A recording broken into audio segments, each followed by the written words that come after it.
I'm going to throw you off again Oh no. because this is the 8th episode of the seasonal anime checkup OVA. Hello. And Hi. the game we were talking about came out in 2008. Oh Eights no. and eights. Also, by the time this episode comes out, it'll be like a week and a half until the 10-year anniversary of this game coming out in the United States. Holy crap. How are we this good with timing? We're not. We're not. It's It's just very good luck. Final Fantasy VII episode, just real good luck and timing and all that stuff. If you listen to that Final Fantasy VII episode, you will know the game we were talking about if you paid attention in the first like 5 minutes of that episode. Yep.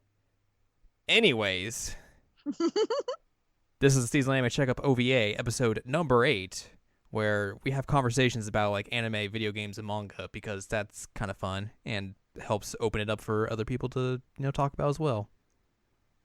Which they don't really do for this because they're mean. No. How dare you? They don't like us. They don't. Oh, sorry.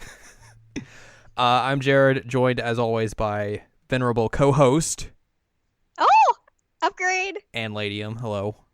Hello. We're going to talk about Lost Odyssey, the We are.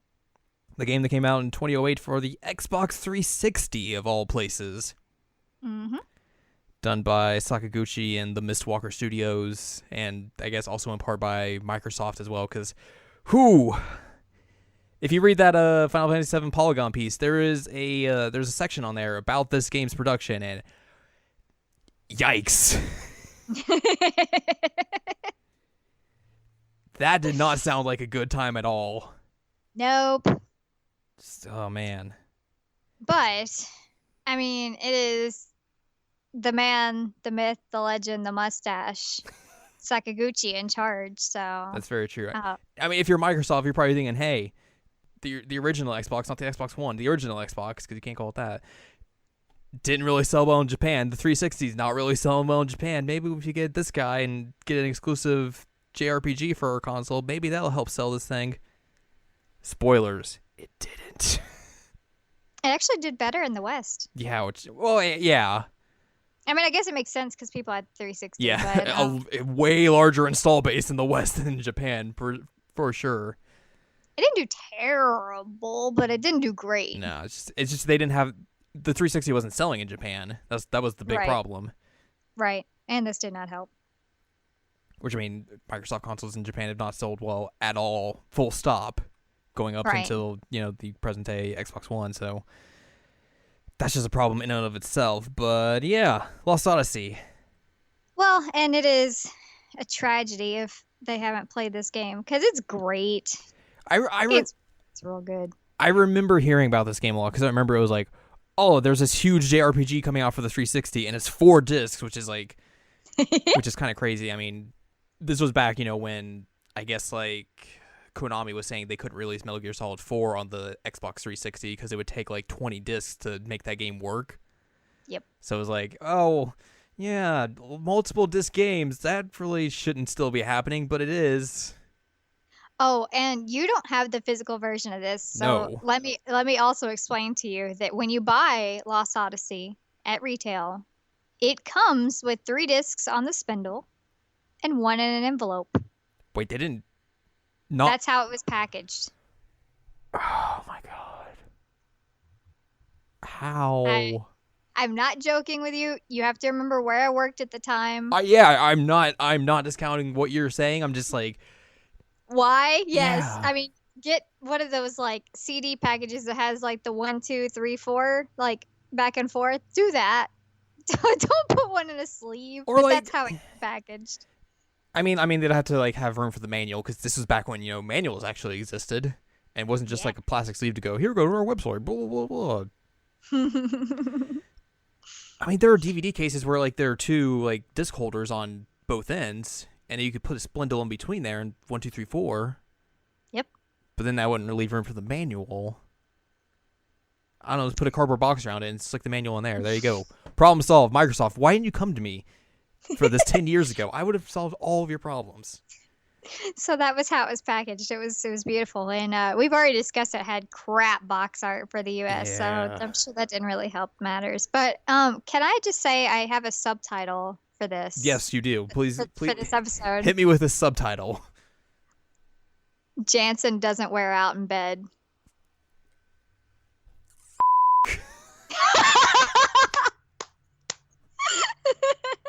That is our subtitle. We are sticking with it. You cannot change it. You're going to have to remind me when I do all the post stuff for this. Man. They will not get it unless they played the game, but Jansen is best character. Oh, man. Period. Full stop. End of story. You're not wrong. I'm not going to say that. But I'm still not over that subtitle. I couldn't say I don't wear out in bed because that just sounds inappropriate coming from me. So I had to clarify that it's Jansen who does not. And in context of this game, completely accurate. Right. And you know what? It needed comic relief because It did. Holy shit. for those who don't know Lost Odyssey, it is the story of an immortal, Kaim, who has lived for 1,000 years. And he gets into some adventures with other immortals. But throughout the game, there's this like visual novel style piece. Was 1,000 Years of Dreams? Is that what's subtitled? Yes. Okay. And it's just these really, really depressing stories of like how immortality is tough and how it can sometimes be uplifting and sometimes it's just like the most horrible thing to ever exist. And it's one of the few games that I have legitimately like had to stop, put the controller down, and just cry. It's brutal. And like a lot of those have like just great writing in them, which is real surprising because you would think that like these are just gonna be little fluff pieces just hidden in, but it's like, oh, this is real good writing and storytelling, and oh yeah, they're gonna be real emotional too and just punch you in the gut repeatedly. I warned you before you got to the White Flowers one. Oof. Because that one, in my opinion, is the hardest one. But you know, they were written by a Japanese author. Oh, really? And, yeah. Okay, that makes sense.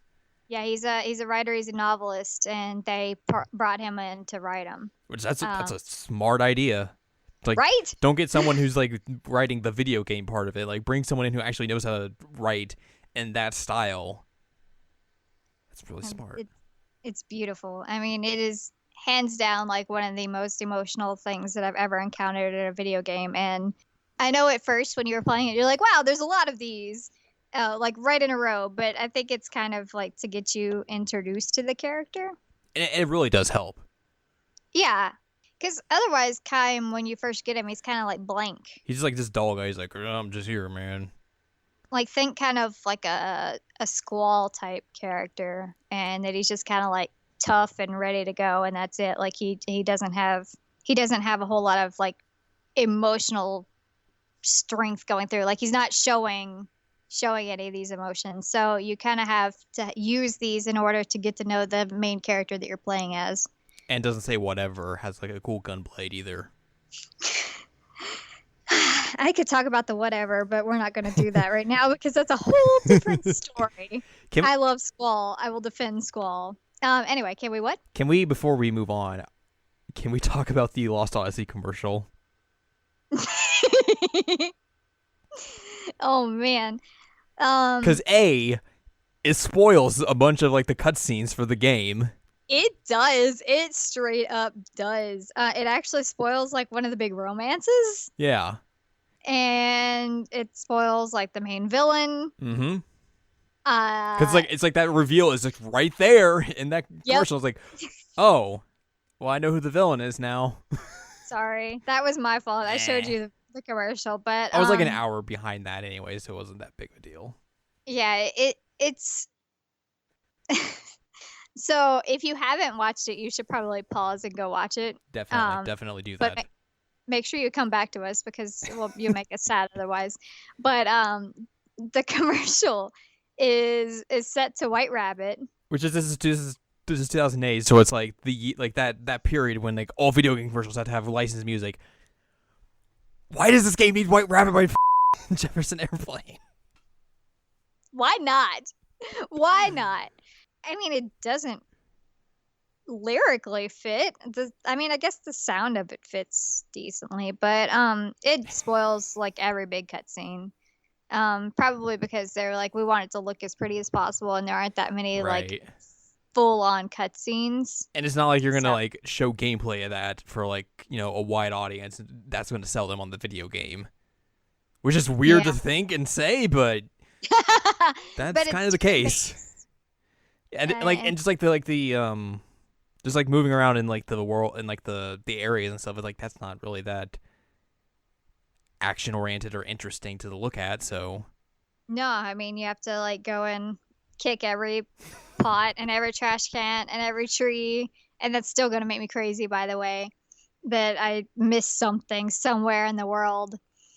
I mean, aesthetically for a game from 2008, like it's really pretty.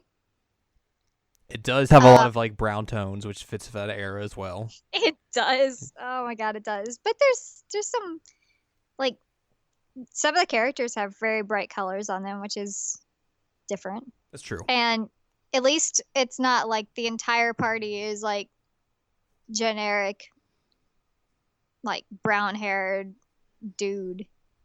That's just Kime. He's black haired, excuse you. And sometimes he wears earrings. Yeah, and also like rabbit ears. He got that nice long bang just hanging on his face the entire time. Dude, how do you handle that? I I would just be don't like know. That constantly would drive moving me out of my crazy. face.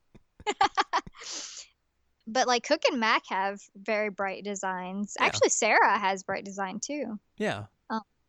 Seth is still kind of like a tan color. Sed is still a tan color. Well, you do have the brightest character of them all, the man who runs around in freaking gold armor for no good reason the entire game. The King. The King. Turd Tolton. King. Yeah, Turd King. He's the worst. Like I've seen arguments online about like the kids being the worst characters, and they said like, no, I like the kids. Story wise, I really, really like the kids. There's one part of the game that irritates me, but they're not your generic annoying kids in an RPG. They have story plots. They actually hold their own. Like they're good. They save your life a few times. Spoiler alert. They're fun. They're fun. And then Tolton's just like, I'm here. Oh I'm not man, I good at got anything. duped by the main villain. Whoops. Hey guys, what's up? The only redeeming thing about Tolton is his armor And just and his stealing all of his weapon. equipment. Yeah, steal his equipment, steal his skills, and get rid of him. Actually, no. There's one other thing, and that's his bromance with Ced, the pirate. Yeah, that's literally the only like good redeeming character thing that he has. Because you don't expect it. Like Yeah. Ced is like this like gruff old pirate guy, and he's kind of like a butt to him at first, and then by the end of the game, he's like, "Oh, you guys like each other a little bit. That's nice." And it also gives me hope that like maybe Tolton won't kill him for being a pirate in the future. So there's that hope for me. Because that would be a bummer that it's like, well, Tolton's king now, and Ced's gonna die because he's a pirate. And then he also has the real dumb thing in the ending as well. Oh, man, he is the freaking worst. He just party crasher. He's like, I'm gonna be the minister for this wedding because I'm the king. I can do what I want. Oh, by the way, while these two are making out, let me give this nice speech for y'all. I'm the About king. being a king. It's like Like, what are you doing? Scene stealer. You drama queen. Go away. I don't like the king. He can. Thank you for giving me your sword, king, but now you can just go sit in the corner and be level 49. Not even the coolest king in that game with gold armor. No.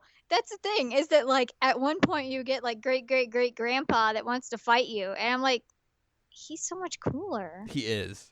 Like it's He's a ridiculous how much more horse. cooler he is. He's also gold. Can we switch? Way cooler gold armor, gold horse, all gold earthing, The ultimate attack. ultimate attack, which never gets used after that. Yeah, that's true. But I mean, like, come on. He's so much cooler. Although I sent you official art of Tolton before we started this, and his long flowing hair is ridiculous. God, he looks like such a turd. He's a turd. I guess, like, in terms of the actual story, it's good. It's not like the best. Yeah, it gets a Like, little cliche, I think, near the end. it does. But I think that's more in terms of like contextualizing the actual end of the game and like how you have to make the mechanics work for like to have a final boss in the at the end of that game. It's like, oh, we have to make everyone mortal again, or else none of this would work. And also, like, I guess if we want to talk about like the end of the game, like some of the end of the game stuff, just like mechanically, I think that game kind of falls into like a lot of the same trappings that JRPGs just do in general, where like you think you're getting ready for like the end of the game, but it's like, oh, just kidding, you have like 5 more hours to go because you have to go through this dungeon, and then something else is going to happen, and you're going to go through another part of the dungeon, and then you think you're going to fight the final boss, but he's going to slip away and get away, and then you got to go to this other dungeon and actually fight him. But oh, it's a ruse the entire time, so then you actually get to fight him now. Yeah, it does fall into that JRPG trope. And I actually did comment to you when we were both playing it that like I wish the final dungeon had been smushed together Mm-hmm. and not split into two because it was a little annoying. But man, it had some boss music in that final dungeon, so I was real stoked anyway. I didn't care. It's real weird. It's great. It's really great. I love the soundtrack, which Uematsu does it. So That world map that music. it's so Uematsu in like every sense of the word because it's like beautiful orchestrated music. It's like kind of calming and world mappy, and then like in the middle of it just gets like a shredding guitar solo, and you're like, wait, what?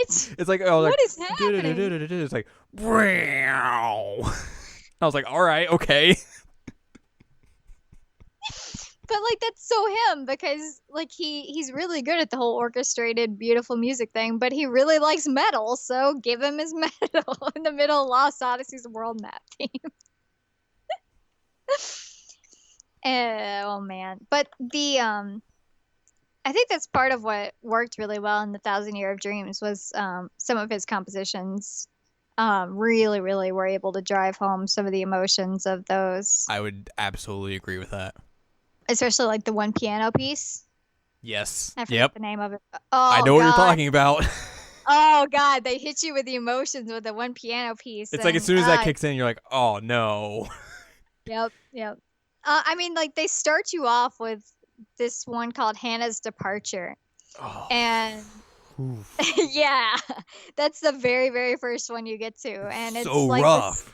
It is. It's this story about this girl who is like an innkeeper's daughter, and she's always like talking to these people, and Kime is one of the people that keeps coming back and like telling his stories, and like it's all about her death and how Kime was there for her death, and a lot of them are actually about Kime being there when people die and how he handles it. And this one in particular was pretty emotional because it showed that he did have emotions and did care about other people, whereas some of them were not so much like that. Which is also strange because like you would think like that first one's gonna set up like, oh, like just some talking about, or like just maybe like an event that happened to him, but it's like it's strange also in the way like you don't really have that side of his character at that point when you first get that, because like so far he's just like emotionless prototypical protagonist who's gonna fight stuff because that's what he does.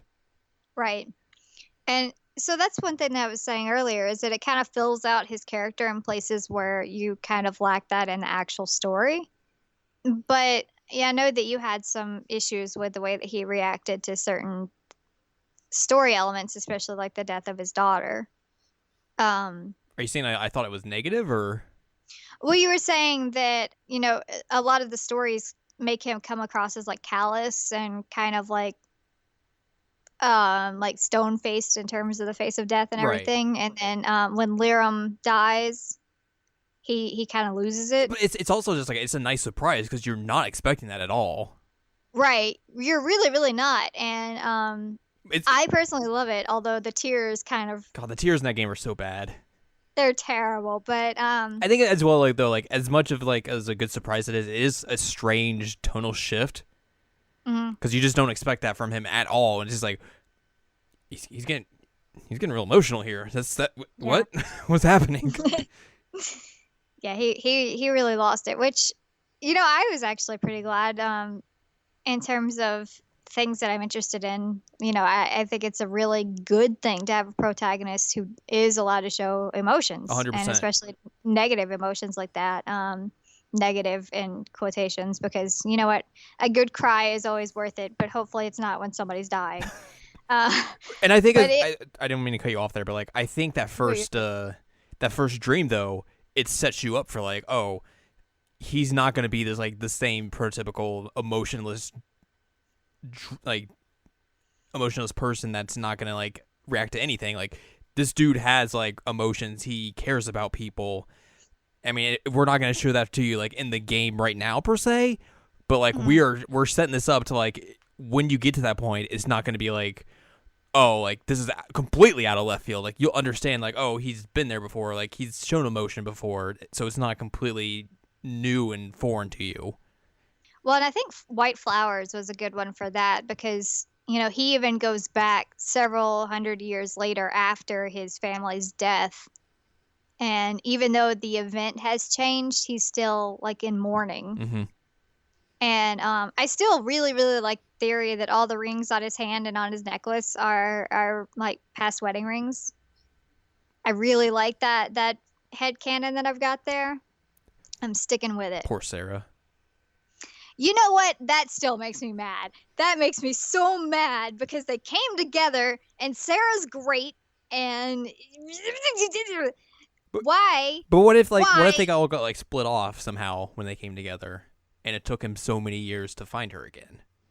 Okay, but he knew Seth, so He I guess kind of did.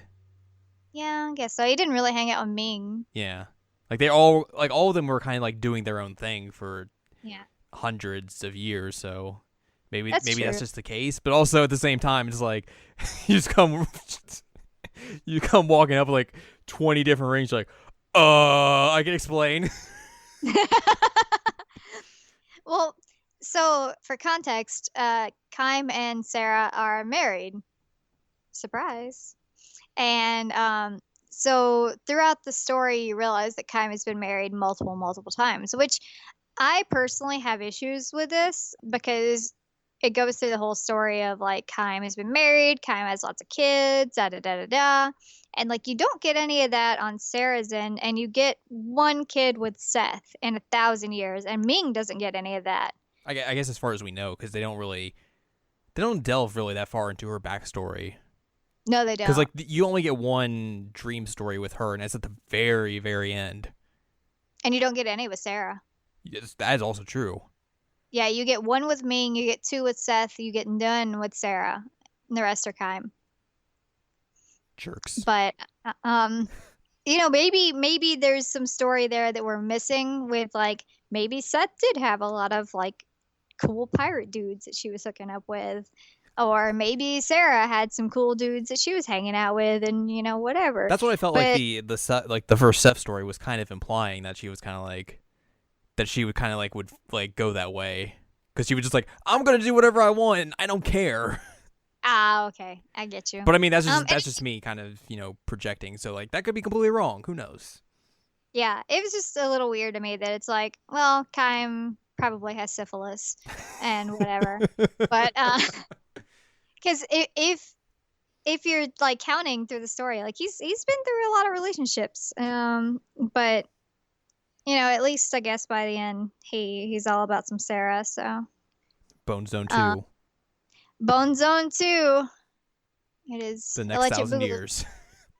I like it. I like it.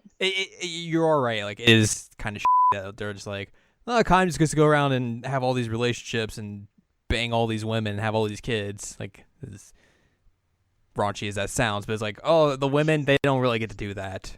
No, and I mean, like, I understand that they're doing it partially to show like the emotion of Kym, but it's a really weird way to set it up, like that all of his story would be based on like his relationships and like kids and wives or travel involved with his mercenary life. And so I guess maybe that would be my complaint, is that you don't get as much backstory on the other immortals. Right. Because you would think that, like, with Ming, with her being queen for 1,000 years, someone would eventually be like, hey, you know what? Maybe you should get married. Yeah. and, and that never really seems to be the case. No. So, it just, maybe it's a really different world. I don't know. But it just kind of reeked a little bit of sexism. But that's just me and my hyper analyzing. So, speaking of sexism, Jansen is great. Jansen God. is best character. Let's talk about Jansen, aka best character, aka never wears out in bed. Never wears out in bed. God. AKA best singer in the game. Wow. That part. Wow. So, I mean, with Lost Odyssey, like I said, you really need comic relief. And you would think that, like, maybe the kids would be comic relief, but no. It's Jansen. It's Jansen. Jansen, 100%. Jansen is the best character. He's the best mortal. He's the best immortal. I don't care. I love Jansen. Which is funny too, because like the setup you get for him is like he's a sketchy dude who Gungora is hired to go along with Kaim and Sev to make sure they do their mission properly, essentially. And if they mess up, well, throw this tiny pebble at them and make their memories get all cloudy again. And like the day of when you were supposed to set off with the mission, you see like Kaim and Seth meet up and they're like, where's this other guy at? And he just comes stumbling out, drunk, and with 4 other women on him. Yep. It's beautiful. And then not even like 30 minutes later, you're walking into like the first area where they're supposed to go. And this is where the infamous scene comes in, where he's asking for a break. And Seth is saying something to the effect of him wearing out. He's like, well, I don't wear out in bed. And it's just like nothing else in that scene matters after that. Like, I don't even know what happens after that part in the scene, because I was laughing so hard that that's what he cared about. Making sure she knew. Yeah, but he also is like the greatest character in terms of like story arc. Yeah. In terms of his growth and even lack thereof growth. He's great. He's so well written, and I know that we've had this conversation. He is so well voice acted. Legitimately one of the best voice acting roles I've ever heard in like my entire life playing video games, bar none. Yeah, I completely agree. Like, legit one of the best. If I ever were to make a video game, I would hire this guy. I don't care that he hasn't done anything since. Which is crazy. I know, he's so good. I mean, like the subtleties in his voice are just phenomenal. Like the timing in it, like the sarcastic nature, like with like the inflections and how he just says words, and like there's ways to do like comedy in games, and a lot of it is for the most part bad, let's just say. Especially when it comes to like being voice acted as well. It's just kind of like straight laced and all that stuff, but like he just felt natural. Like the way like he talked was more natural than like anything you'd ever heard before or even since then. And it's crazy like how well that is, or how well like that guy did that voice acting is amazing. It's legit like you're in a like with a real person in this video game. Like, he is so well done, even including that really awkward singing scene. He does sing. He does. It's beautiful. He tries to serenade you with very cheesy music. It's so good. It's very, very good. You warned me, I guess, in a way. You're like, cheesy music ahead. And I was like, okay, that's strange. All right. And then that scene happened. I was like, wow.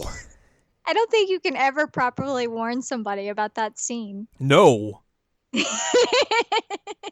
Especially because it's strange as well, because like this real cheesy song's playing, and it's just Jansen walking by himself. So you're thinking like, what is he like? Just leaving everyone, or I guess leaving the queen because it's him and her together. He's only with me. Yeah. Yeah. So like, is he just ditching her and going? But then like he just comes back and just starts singing like the actual song. She's like, Jansen, are you singing? He's like, I mean, yeah, I guess. What? What? Did you catch me? Oh man. Honestly though, like if they have not played this game and they're listening to this podcast for some reason, just go and find that scene on YouTube of him saying that he doesn't wear out in bed, and you will understand why he is the best. But legit, like he's also kind of like a voice of reason, I guess is a good way to put it. Like throughout the game, he's like, "Why are we making this decision? This is a bad choice. Like, why are we doing this? Why are we going in there? That's bad. We should run. Running is good. Running is a good option."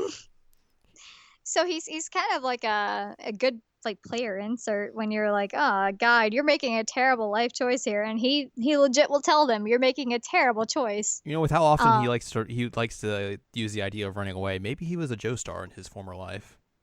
Oh. He also has he is the king of insults, and that he calls the main villain Lord Eyebrows.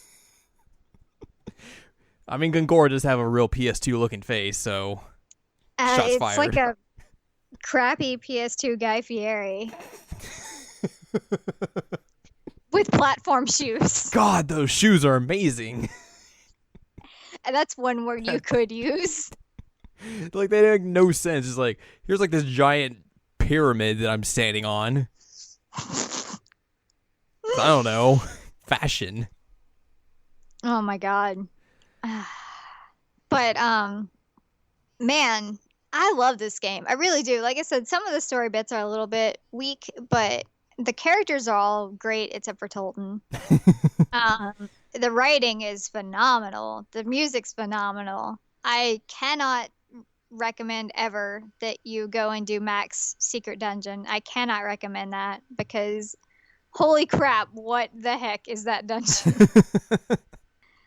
I also cannot recommend you trying to get the treasure trove achievement because you'll hate your life. Don't do that. Bad idea. Trust me. You'll try and figure out which one treasure. Someone on this podcast tried to do that.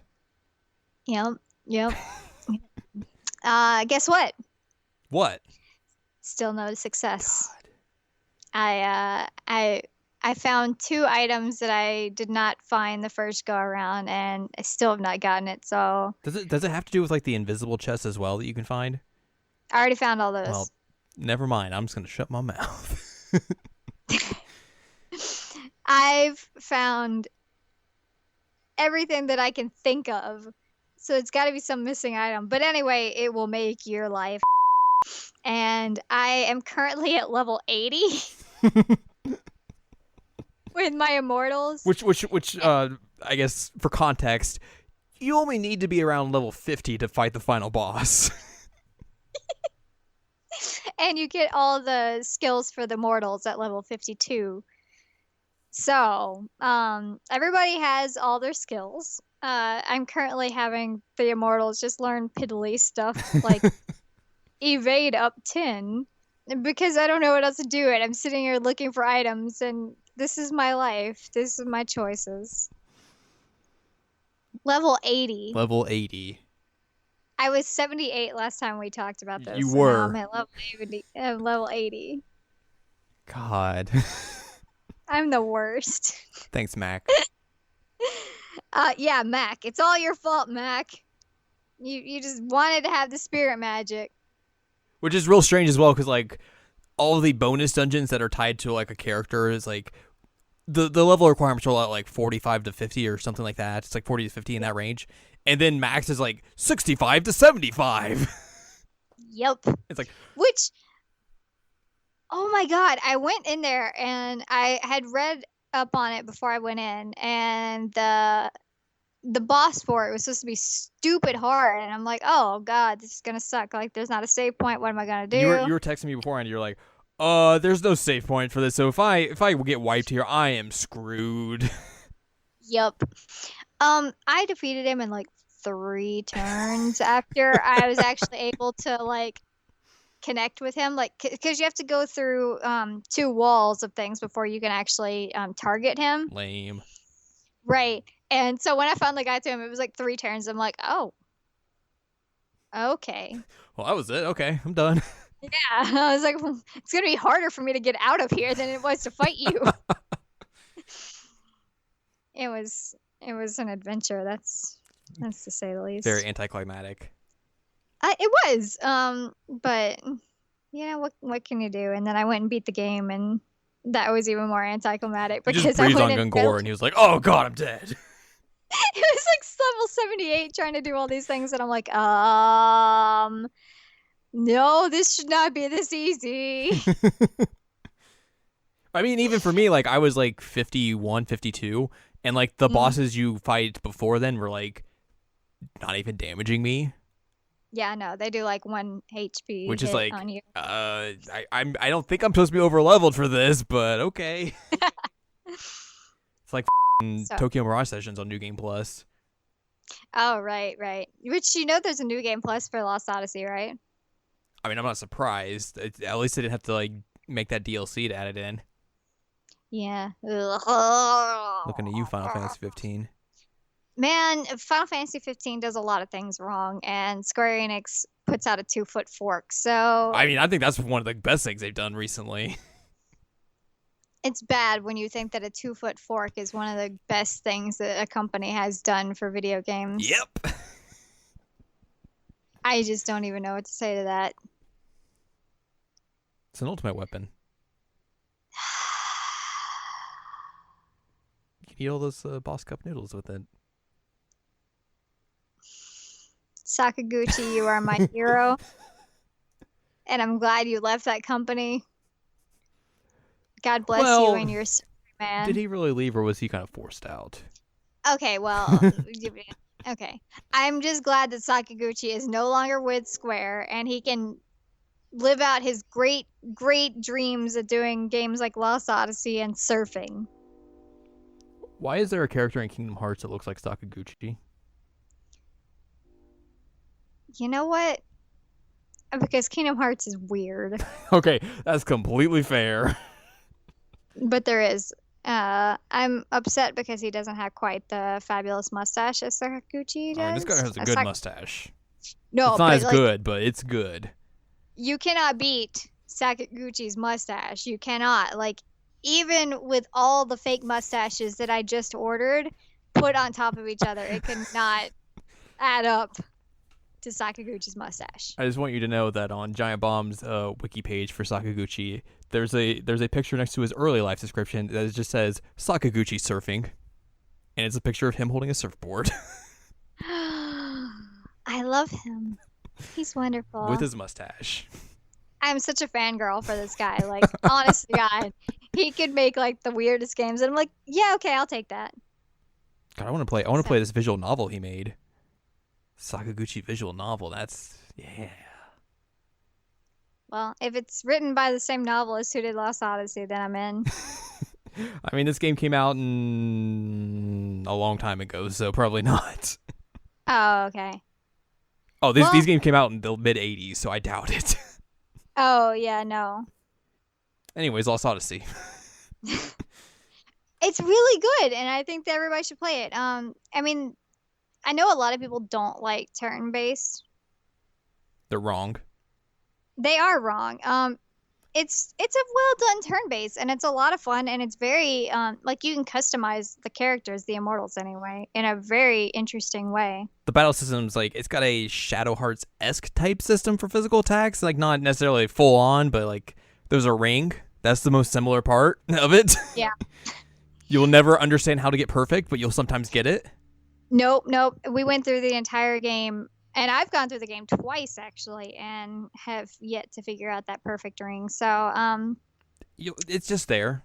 Sometimes you get lucky, sometimes you don't. Yep. Yeah, it's confusing, but in terms of how the mechanics work, the immortals can learn skills from accessories and from the mortals. So you put mortals in the party, and you just link them. I got excited when I said the word link. Shocker. I know. You link them so that they can learn the skills. So you can have just like brutal mages and brutal physical attackers with your immortals, and it's great. You'll always have one mortal in your party though. Unless you're really weird and you're like, I'm gonna put all the mortals in my party. Yeah, I don't know why you would do that. I don't understand why anyone would do that. I've seen strategies of people who were like, take out Sarah and put in Mac, and I'm like, Why? no, I'm not doing that because if Mac dies, he's dead, and if Sarah dies, she comes back in 2 turns. So no, And she looks like I you, will. so obviously you're not gonna take her out. Okay, you know what? She does look like me, and I love it. So shushed. I told Christy, who I love you, Christy. You're hilarious. I showed her a picture of Sarah, and I was like, "Hey, look, it's me." And then I showed her a picture of Kym, and she's like, "Oh, you have a type even in video games." I'm like, "Ah, brutal! You got me." God, like that the reveal of Sarah, I was like, that's just Anne Ladyem. What? It was like so surreal. I was like, this is weird. She got a haircut, but that's her. Yeah, I mean, it's kind of cool to have a character that I'm like, hey, she looks pretty much exactly like me if I drew a mole on my face. That's all you had. That's all you had to do to cosplay her. It's like, No, I mean, I actually have to like put on poofy pants and everything, but in terms of like physicality, I got you. Yep. I got it. I can do it. Find me a Kym. Someone's gonna get a bunch of tattoos and wear back armor that shows or whatever. His beautiful bikini armor that shows his lower back until he gets his cowboy gear. Cowboy Kym. God. Cowboy Kym. And his fancy gear. The ending with the suits is like the greatest thing in all the time, and like we were both showing screenshots. Oh, you know what we should mention? The fact that accessories go over into cutscenes For the most part. It's wonderful. Yeah. There's some great shenanigans that happen when you have accessories on in cutscenes. Which is especially great because, for the most part, the Immortals, you'll be shuffling accessories because they learn stuff from those accessories. But for mortals, you're not really going to be doing that because for the most part, they'll probably be on the sidelines. So you want to put on a pair of upside down glasses on Jansen for the rest of the game. That's completely doable. Oh god, that was so good. I don't know why the glasses were upside down. That was so weird. That's just the way they look. It's real I know, weird. and they're pink, and it makes it so wonderful when he's doing this dramatic love scene, and he's got freaking upside down pink glasses on. Oh man, I love it. And at one point, my Kym had rabbit ears. I never found those. I was really bummed. That's so disappointing. So it was good. It was really, really good. If I'd have found those, I would just kept him on him for the rest of the game. Cowboy Kym with bunny ears. Oh man, and at one point Sarah had on a crown. It was good. It was really good. More games need to allow you to have accessories that show just dumb, goofy stuff in cutscenes and end game and all that sort of stuff. I agree. The world of it though is just really, really interesting. It's very varied. I don't know if that's the best way to put it. Yeah, I can see that. You've got even the cities are very different from each other. Mm-hmm. Ura is very golden and more of a market. I was going to say it's very gold as well. Yeah, okay. Tolton. And then Numara is this white beachfront type place. Yeah, everything's usually blue and white, and there's water going through the city, and then Gotza is Final Fantasy VII. Midgar. Yeah. So you have a pretty big variety, and you've got an ice level, and you've got mountains.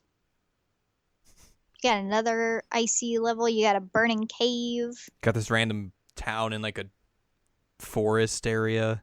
Then there's a creepy haunted house that was Kym's old house. Yeah, Kaim needs a housekeeper. And you've got even the village for the little what are they called? Oh, the The little Gurkity. the little mushroom Yeah, guys. those things. I don't Like remember what they're called though. they've got a cute little village, and they've got like interesting log bridges, and you have the poor little historian that you break his heart. You just literally go in there and like, I'm gonna take the seal later. Bye. He's like, we've been preserving this for years. It's so beautiful, isn't it? And then you go in and break it, and he's like, where did it go? Like, I'm sorry, bub. I feel you. As a historian, I do feel you. But I kind of need that weapon, so bye. But it was great, and I like that there is so much variety. I hated that there was a boat that took forever to get anywhere. Oh God, the shoe. The shoe was bad. I like the Nautilus though. That was cool because it was like a mech, but not really. Yeah, it was, and you go underwater and you could jump, even though I never used the jump option. I did. I don't even know what the jump option's for. You fly. Ah, neato. It becomes an airship. Why did I not do that? That's a great question. So it's a really in-depth game if you allow it to be. I would agree with that. It does, I think, have some issues, like we kind of said, with like the ending being kind of atypical of JRPGs. I experienced some weird frame rate issues here and there that seemed real strange. I don't know if that was just because of the emulation of it being on Xbox One, being a backwards compatible game and all that stuff. But yeah, that was real strange. Yeah, usually when I would like enter an area and start off at a run, I would have frame rate drops. But that was meh. I could live with that. And you also have to consider that it was from 2008. So yeah, I guess. Meh. And also, we got that game for free, so really can't complain. Yeah, because it was free for a while. I guess we should point out you do have to pay money for it now. Yeah, and I paid money for it once, and I paid for the strategy guide. You did. I did. So, that tells you something. But again, it was when I worked at a certain game store and got discounts. So. A game store with the initials of game store. Holy crap! How about that? How about that shenanigans? We're just a good podcast of coincidences. That's what I'm here to say. Yeah, apparently, we're really good at these coincidences. But I don't even know what to say now. You blew my mind. My brain wears out. That's just how good I am. So yeah, you can get these on. If you want to play these, get them on Xbox One. They're backwards compatible. You don't have to have the 4 discs or anything. They're digitally up there. This, and I think Blue Dragon's up there as well if you want to play that as well, which you don't like, but that's cool. I don't like the art style. You just wouldn't like Dragon Ball Z then, so. No, I mean, like, I've seen Dragon Ball Z. Don't like quality. Wow, okay. I played Chrono Trigger, and it has those cutscenes in the PS1 Beyond version. Yeah, the good version, because it has load times. Excuse you. But anyway, and the art style just bugs me, and I like it more when they look like this. So like real human beings. Like real human beings, even though like Ming is still questionable because what the heck are you wearing, Ming? What are you wearing? Good old boob queen. Boob queen, and like the kids look like bugs, and I love that. Like their outfits just look like bugs. Those big old bugs. Little bugs. Come here, grandkids. Let's be the bugs. I'm looking at screenshots of Blue Dragon right now. It looks like they tried to make realistic anime, and that's not. Also, the mushroom things from Lost Odyssey are in this game, so I don't know. I'm looking at one right now. Maybe it's like their version of like cactars. Maybe.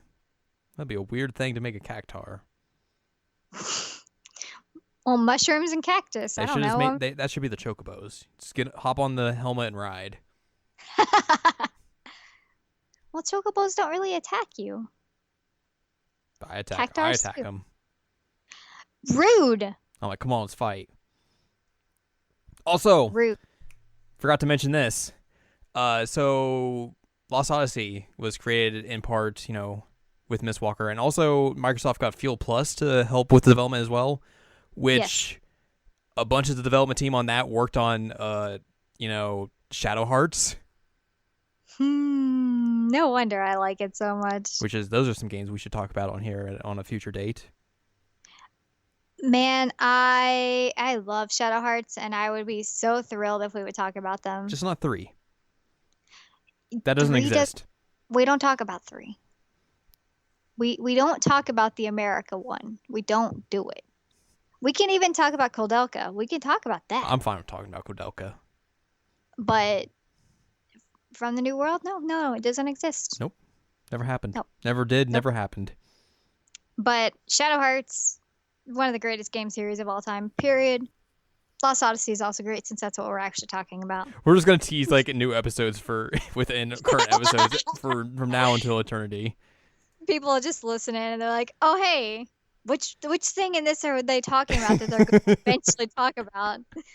Because we could be talking about Blue Dragon, or we could talk about Shadow Hearts. What are we going to talk about? Who knows? It's a great question. You're just going to tune in next time to find out. Or Chrono Trigger. I need to... That Chrono Trigger disc is still sitting in my PS3. Have you not beaten Chrono Trigger yet? Or maybe it's the Final Fantasy 5. No, I bought Final Fantasy 5 digitally. It's Chrono Trigger that's in my PS3. I was playing it, and then I got distracted with other stuff. We're going to end this podcast now so that Jared can go beat Chrono Trigger. I mean, I've seen Chrono Trigger, I've seen the ending of Chrono Trigger. It's not like I've never seen Which ending? That's a good question.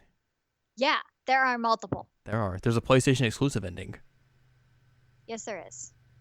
Because it's got anime in it.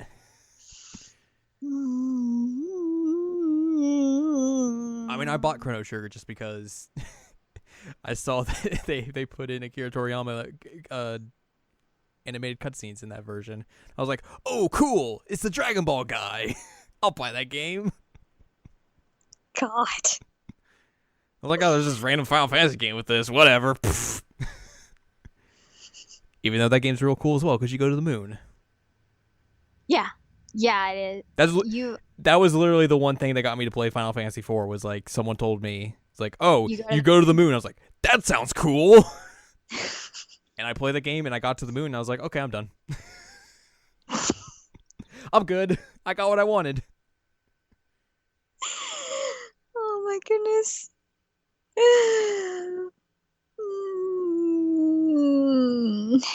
It's just my mission in life to get you to play more RPGs. It's true. I mean, you played more since you've known me. That's real. That's very true. I spent 20 years of my life not playing RPGs, so yeah, it's a good point. If you ever wondered what we talk about before we start recording or anything like that, that's pretty much what we talk about, and it's also just other dumb stuff. RPGs and dumb stuff. RPGs and dumb stuff. Yeah, it sounds about right. Sounds about it. Mermaids. And mermaids. That's also very true. Oh, God. Oh, man. So I hope they got something out of this about Lost Odyssey, because I felt like it was more just me giggling. But Jansen is the greatest. That's all you need to know. Jansen is the greatest. It's going to make you cry. Period. Yep. You will cry. Yep. Go in knowing that. It's a really, really fun game in terms of the battle system if you're willing to give it a shot. And the story is overall good, but does have some cliches. I think it's just it's one of those games that people knew about back then, but probably didn't give it a shot just because RPG on the Xbox 360, that sounds dumb. Who would do that? Yeah. So I'm glad they made it backwards compatible for more people to play it and all that. And I think a lot of people should just give it a shot because I think if you're like me and you really didn't have, I wouldn't say I had no expectations going in, but I just didn't really know what to expect. I think you'll be pleasantly surprised by a lot of the things this game offers in terms of in terms of writing, especially in terms of just voice acting, especially. Yeah. And just it's fun. Also, it's worth mentioning who the voice actor for Kime is, because we know him for two very different things, and I know him as Blue from Foster's Home for Imaginary Friends. So I was constantly sending you videos of It's Hot in Topeka. Yep. And But then you know him. I know him as everyone's favorite edgelord Reaper from Overwatch. God. So, if you enjoy his voice work, you will enjoy Kime. Which they're pretty much completely different than what you would expect with Kime, so. Yeah, well. He's versatile. Yep, there you go. That's one way to describe it. But it's really good, and I mean, I know that I say that about a lot of stuff, but I legit do love this game. It's one of my favorite RPGs of the last generation, or I guess, yeah, it was last generation. Yep. 360 was a part of that. Yeah, I just had to think about it for a second. Sorry. Along with like Xenoblade Chronicles, they're Lost Odyssey's really, really good. It feels strange that like there wasn't that many huge prominent RPGs last generation. I mean, there was a lot of them, but like not good ones. I feel like there's not that like many memorable ones per se. No, I completely agree with you. And as someone who like RPGs are my mainstay, it was very disappointing. So getting beautiful pieces of art like Lost Odyssey and Xenoblade in there, I'm just like, you know what? Good. I like you guys. Keep it up. I mean, everyone knows the best RPG of the last generation was Persona 4 Golden, so. I mean, it's up there. It's up there. Can't necessarily prove me wrong. I can't. I mean, I love Persona 4 Golden, period. End of story. Persona 3 is better, but... Ooh. Ho ho! That's a debate for another time. Which one has Akihiko Sonata? Persona 4 Arena. I win. Persona Q. I win. You know what? No, we're talking about Persona 3 and Persona 4. Those are Persona 4 games and Persona 3 games.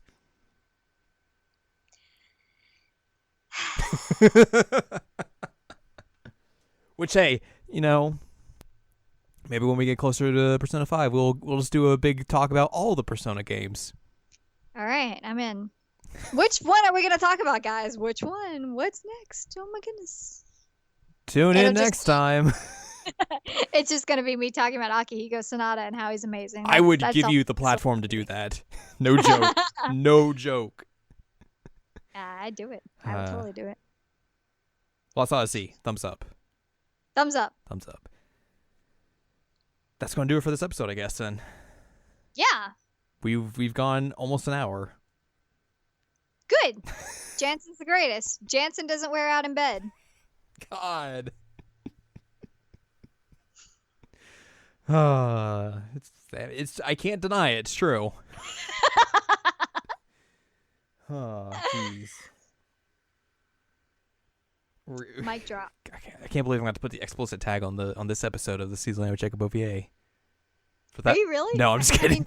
Oh, okay. I was like, what? You never do. If I didn't do that for the Switch podcast where I made that lewd 1-2 switch joke, I don't think I'm going to be able to do it for this one. Lewd. It's just going to become neurotic again. God. That's an inside joke no one's going to get. Yep. All right. We're done. I hope you love us. Go check out seasonlanguagecheckup.com, sac.cool. I guess a bit of housekeeping. You can go find the mainline Season Anime Checkup podcast now on the website itself. That's the new home of that. There are iTunes and Google Play links for that if you want to subscribe to all that fun stuff. And also, iTunes, Google Play links for this podcast as well if you want to subscribe to that and make it easier on you instead of going to the website. If whatever fits your boat. And then I did a little bit of like changing logos and here and there, so like they're both uniform now with each other. So both podcasts, you know our branding. You'll know it's one of our podcasts. So yeah, go find all that stuff. Go check out the back catalog, not backlog of this podcast if you want to hear us talk about other games or whatnot. Go follow Anne Ladyem at AnneLadyem.com. Yep. Do you want to plug your thing, or do you think you'll have it done by Saturday? Um, I mean, eventually there's gonna be a great piece about Final Fantasy X-2 It's a great on game. my website. It is a great game, and it's a reevaluation of Final Fantasy X-2 that I'm writing up right now. I probably will have it done by Saturday, so it'll be at anneladyem.com. You'll also see it out. My Twitter will tweet out a link to it. That's at Anne Ladyem. So, yeah, Final Fantasy X too. If you're interested in a reevaluation, a reassessment, and a interesting perspective, if you will, if you actually think that my perspectives are interesting, then check it out. All about that red meat. Oh my God, That's a teaser for you. it will make sense when It you read will. it. But yes, that red meat. Where is the red meat?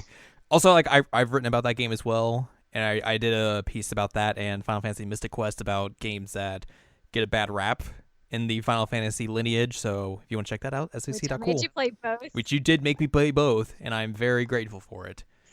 So if you want to go read that and have that be your prep piece for Miss Anne Ladyem's piece, you could go do that as well. Yeah, yeah. So that's going to do it for this episode. Episode number 8. We're almost at double digits. Holy cow. We're getting there. Maybe we'll be back next week. I don't know. Depends if I or we do an episode and I put it up between now and the next weekend. So, if so, look forward to that. If not, look forward to whenever the next episode goes up. Like, comment, subscribe, share with your friends, all that good stuff. And I guess we'll see you next time.